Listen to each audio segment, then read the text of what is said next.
ನೋಡಿ ಪ್ರಾಮಾಣಿಕತೆ. ಎಲ್ಲರಿಗೂ ನಮಸ್ಕಾರ ಸ್ನೇಹಿತರೆ. ನಾವಿವತ್ತು ಧ್ರುವ ಸರ್ಜಾ ಸರ್ ಅವರ ಮನೆ ಹತ್ರ ಇದ್ದೀನಿ. ಬೆಳಗ್ಗೆ 4 ಗಂಟೆಗೆ ಆಶ್ರಮದಲ್ಲಿ ಎದ್ದು ಅಲ್ಲಿ ಸ್ವಲ್ಪ ಕೆಲಸ ಇತ್ತು, ಅದೆಲ್ಲ ಮುಗಿಸ್ಕೊಂಡು ಮತ್ತೆ ಅಲ್ಲಿಂದ 4:15 ಬಿಟ್ಟಿದ್ದು ನಮ್ಮ ಆಶ್ರಮದಿಂದ, ಚನ್ನಪಟ್ಟಣ ತಾಲೂಕಿಂದ.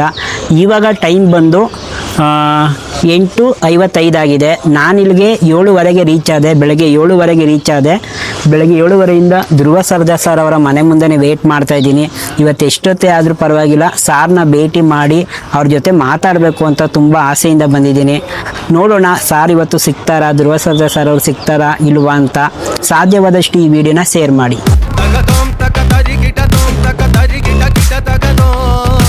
ಧ್ರುವ ಸರ್ಜಾ ಸರ್ ಅವ್ರ ಮನೆ ಮುಂದೆ ವೇಟ್ ಮಾಡ್ತಾ ಕೂತಿದೆ. ಯಾವಾಗ ಬರ್ತಾರಪ್ಪ ಧ್ರುವ ಸರ್ಜಾ ಸರ್ ಅವರು, ಅವ್ರನ್ನ ಮಾತಾಡಿಸ್ಬೇಕು ಅಂತ. ಅವ್ರು ಆಚೆ ಕಡೆ ಹೋಗಿದ್ರು, ಕೊನೆಗೂ ಬಂದು ನಾನು ಭೇಟಿ ಮಾಡಿದ್ರು. ತುಂಬಾ ಖುಷಿ ಆಯಿತು. ನಾನೊಬ್ಬ ಅಂಗವಿಕಲನಾಗಿ ಆಶ್ರಮ ಮಾಡ್ತಾ ಇದ್ದೀನಿ, ನಿರ್ಗತಿಕರನ್ನ ನೋಡ್ಕೊಳ್ತಾ ಇದ್ದೀನಿ, 46 ಜನ ನಮ್ಮ ಆಶ್ರಮದಲ್ಲಿ ಇದ್ದಾರೆ ಅಂತ ಹೇಳಿದೆ. ತುಂಬ ಖುಷಿಪಟ್ಟರು. ಈ ರೀತಿ ಪರಿಸ್ಥಿತಿಯಲ್ಲಿ ಇದ್ದು ನೀನೊಂದು ಆಶ್ರಮ ನಡೆಸ್ತಾ ಇದೆಯಲ್ಲ, ನಿಜವಾಗ್ಲೂ ನಿನ್ನ ವಿಚಾರದಲ್ಲಿ ನನಗೆ ಹೆಮ್ಮೆ ಆಗ್ತಿದೆ, ತುಂಬಾ ಖುಷಿ ಆಯ್ತು ಕಣಪ್ಪ ನಿನ್ನ ಬಗ್ಗೆ ಕೇಳಿ ಅಂತ ಹೇಳಿದ್ರು.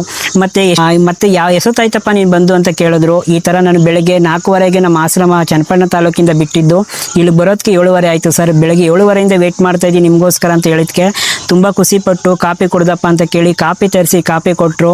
ಮತ್ತು ತುಂಬಾ ಪ್ರೀತಿಯಿಂದ ಮಾತಾಡಿದ್ರು.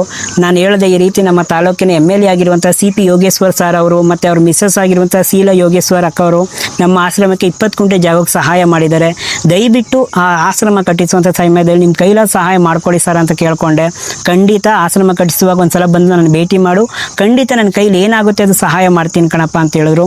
ತುಂಬ ಒಳ್ಳೆ ಮನಸ್ಸಿದೆ ಧ್ರುವ ಸರ್ಜಾ ಸರ್ ಅವರಿಗೆ, ತುಂಬ ಒಳ್ಳೆ ವ್ಯಕ್ತಿತ್ವ ಇದೆ. ನಿಜವಾಗ್ಲೂ ಇಷ್ಟು ಪ್ರೀತಿಯಿಂದ ಮಾತಾಡಿಸಿದ್ರು ಅಂದರೆ ನನ್ನ ನಿಜವಾಗ್ಲೂ ತುಂಬಾ ಖುಷಿ ಆಯಿತು. ಅಷ್ಟು ಪ್ರೀತಿಯಿಂದ ಮಾತಾಡಿಸಿದ್ರು.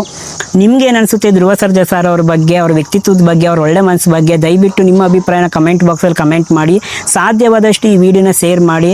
ಧ್ರುವ ಸರ್ಜಾ ಸರ್ ಅವರಿಗೆ ನಮ್ಮ ಆಶ್ರಮದ ವತಿಯಿಂದ ದೇವರು ಆಯಸ್ಸು ಆರೋಗ್ಯವನ್ನು ಕೊಟ್ಟು ಕಾಪಾಡಲಿ ಅಂತ ನಾನು ದೇವರಲ್ಲಿ ಕೇಳ್ಕೊಳ್ತೀನಿ. ಧ್ರುವ ಸರ್ಜಾ ಸರ್ ಅವರಿಗೆ ನಮ್ಮ ಆಶ್ರಮದ ಕಡೆಯಿಂದ ಅನಂತ ಕೋಟಿ ಧನ್ಯವಾದ ತಿಳಿಸೋಕೆ ಇಷ್ಟಪಡ್ತೀನಿ.